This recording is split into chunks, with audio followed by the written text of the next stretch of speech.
وہ بچے جو ماں کا دودھ پیتے ہیں ان میں خودکشی کی شرح کم ہے. یہ بہت بڑی اسٹڈی ہے. یہ بہت بڑی آپ نے بات کی ہے کہ جو بچے ماں کا دودھ پیتے ہیں ان میں خودکشی کی شرح بہت کم ہے, اور کہ ڈپریشن کم ہے, سٹریس کم ہے. وہ بچے بہادر اور مضبوط دماغ کے ہوتے ہیں جو ماں کا دودھ پی رہے ہوتے ہیں, اور اللہ تعالیٰ نے قرآن میں 2 سال تک ماں کا دودھ پلانے کے لیے کہا ہے, اور یہی 2 سال قدرتی وقفے کے بھی ہیں. ٹھیک ہے, اللہ نے وہ 2 سال کہہ دیے, وہی 2 سال جو ماں دودھ پلا رہی ہے وہ نیچرل اس کا وقفہ ہوتا چلا جا رہا ہے. آپ دیکھیں کتنی خوبصورت چیز ہے یہ. اور وہ دماغی طور پر بچے مضبوط ہوتے ہیں, ماں باپ کے ساتھ زیادہ لائل ہوتے ہیں, زیادہ فرما بردار ہوتے ہیں, زیادہ اچھی تربیت ان کی ہو رہی ہوتی ہے بنسبت ان بچوں کے جنہوں نے ماں کا دودھ پیا ہی نہیں. اور الفا اور جینزی جو ہیں یہ تو بالکل ماں کے دودھ سے جو ہے وہ سائڈ پہ ہوتے جا رہے, اور اسی وجہ سے شاید یہ معاملات ہمیں دیکھنے. دونوں باتیں ہیں. کچھ عورتیں بہت پیار سے, محبت سے, شوق سے پلا رہی ہوتی ہیں دودھ, اور پڑھی لکھی مائیں ہیں, ورکنگ لیڈیز ہیں.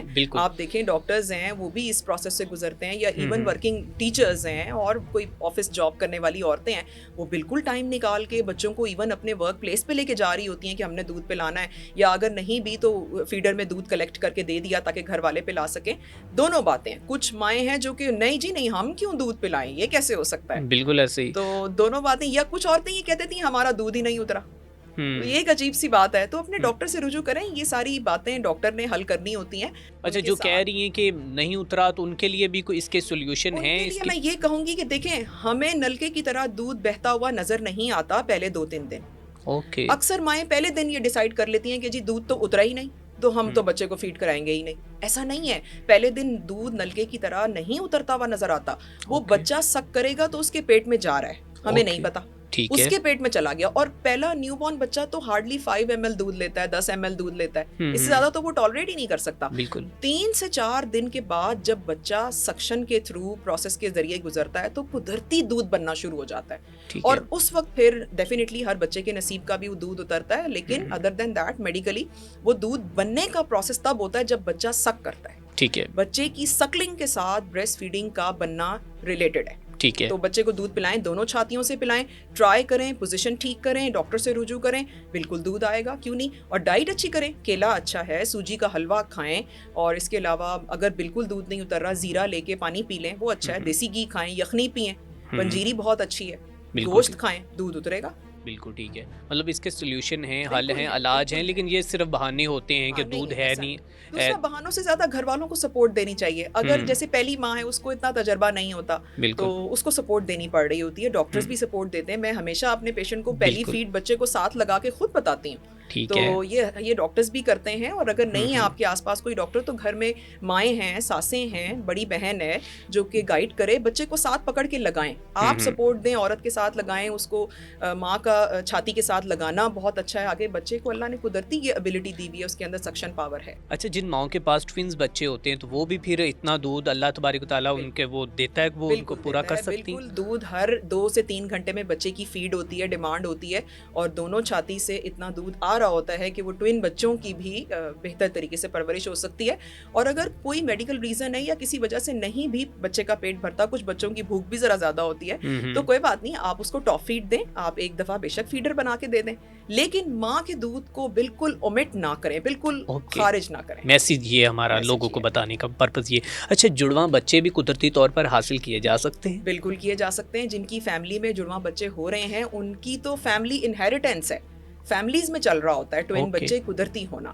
اور ادویات سے بھی ہم دیتے ہیں. لیکن ادویات سے کیسے دیتے ہیں؟ ادویات سے یہ دیتے ہیں کہ ہم اوویولیشن انڈکشن کرتے ہیں. کچھ ڈرگز ہوتی ہیں جن کو ہم انڈا بنانے کے لیے دیتے ہیں. اس میں پھر کیا ہوتا ہے, 3-4 انڈے بن جاتے ہیں. تو جب وہ 3-4 انڈے بن جاتے ہیں تو اتفاقاً وہ فرٹیلائز بھی 3-4 ہو جاتے ہیں. تو وہ ٹوینز کا ہونا, ٹرپلیٹس کا ہونا, کوادروپلیٹس کا ہونا ممکن ہو جاتا ہے. لیکن قدرتی ان فیملیز میں ہوتا ہے جن میں پہلے سے ٹوینز چل رہے تھے. اچھا میم, یہ بتائیے گا کہ حمل ضائع ہونے کے بعد عورتوں کو کیا کرنا چاہیے؟ حمل ضائع ہونے کے لیے پہلے تو یہ دیکھنا ہے کہ میڈیکل ٹرمینیشن تھی یا سرجیکل ٹرمینیشن تھی, یعنی ڈی این سی کے ذریعے حمل ضائع ہوا یا ادویات کے ذریعے ضائع ہوا. اگر تو ڈی این سی کے ذریعے ضائع ہوا تو کچھ اینٹی بایوٹکس کا کورس ہوتا ہے, کچھ چیزیں پین کلرز جو ڈاکٹر ریکمینڈ کرتے ہیں 5 سے 6 دن وہ ادویات لینا ضروری ہیں. اور اگر میڈیکلی ٹرمینیٹ ہوا تھا تو پھر ایسی ضرورت نہیں ہے, پھر ہم کچھ ٹیسٹ کرا کے کنفرم کر رہے ہوتے ہیں کہ کوئی پیسز تو پیچھے نہیں رہ گئے ہیں, کوئی بچا کچا حمل RPOCs جسے ہم کہتے ہیں وہ تو نہیں رہ گئے ہیں. اور اگر ایسا نہیں ہے تو پھر ہم خاص طور پہ آئرن کیلشیم کے سپلیمنٹس ایڈوائز کرتے ہیں، کیونکہ بہت کمزوری آ جاتی ہے اس صورت میں، ایک دم حمل ضائع ہوا، بلیڈنگ ہوئی، تو آئرن کیلشیم کے سپلیمنٹس 3 مہینے جاری رکھیں، انفیکشن نہ ہونے دیں، اور 6 مہینے تک پریگنینسی کو اوائڈ کریں۔ لوگوں کو ایبارشن کے بعد اتنا وہ میڈیکلی انڈر سٹریس ہوتے ہیں کہ ان کا دل کرتا ہے کہ بس فوراً اگلے ہی مہینے میں پریگنینسی ٹھہر جائے، ایسا نہیں ہونا چاہیے۔ آپ کو اپنی شیپ میں واپس آنے میں تھوڑا ٹائم لگے گا، اور اس سٹریس سے تھوڑا سا باہر نکلنے کے لیے ڈائٹ اچھی کریں، اپنی واک ایکٹیویٹی کو بہتر کریں، نیند پوری کریں، 8 سے 9 گھنٹے کی نیند لیں، خوش رہیں۔ تو جب یہ اس ٹراما سے باہر آ جاتے ہیں تو 6 مہینے کا ٹائم بہتر ہے، یا اگر وہ لوگ جن خواتین کی عمر زیادہ ہے تو چلیں کم سے کم بھی 3 سے 4 ماہ کا وقفہ لے کر پھر اپنے ڈاکٹر سے رجوع کریں، تاکہ ہم یہ دیکھ سکیں کہ کیا وجوہات تھیں کہ یہ حمل ضائع ہوا، بچے کی دھڑکن بند ہوئی ہے یا یہ بچہ بن ہی نہیں سکا، کیا وجوہات تھیں، تاکہ ہم اس کے مطابق اگلے حمل سے پہلے دوائیاں شروع کر سکیں۔ یہ میں بات سب لوگوں کو بتانا چاہوں گی کہ اب پریگنینسی سے پہلے دوائیاں شروع کرنا زیادہ بہتر ہے، ٹھیک ہے، یہ وائز ہے، تاکہ وہ ایک اچھا اور طاقتور حمل ٹھہر سکے۔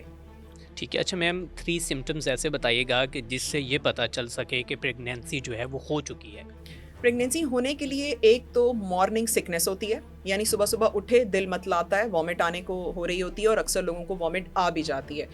ایک تو وامٹ کی فیلنگ ہونا، دل متلانا، مارننگ سکنس ہونا، یعنی بہت زیادہ نکاہت ہے اور لتھارجک ہیں، اٹھا ہی نہیں جا رہا، گھر کے کام کاج نہیں ہو رہے، یہ اس کی سمٹمز ہیں۔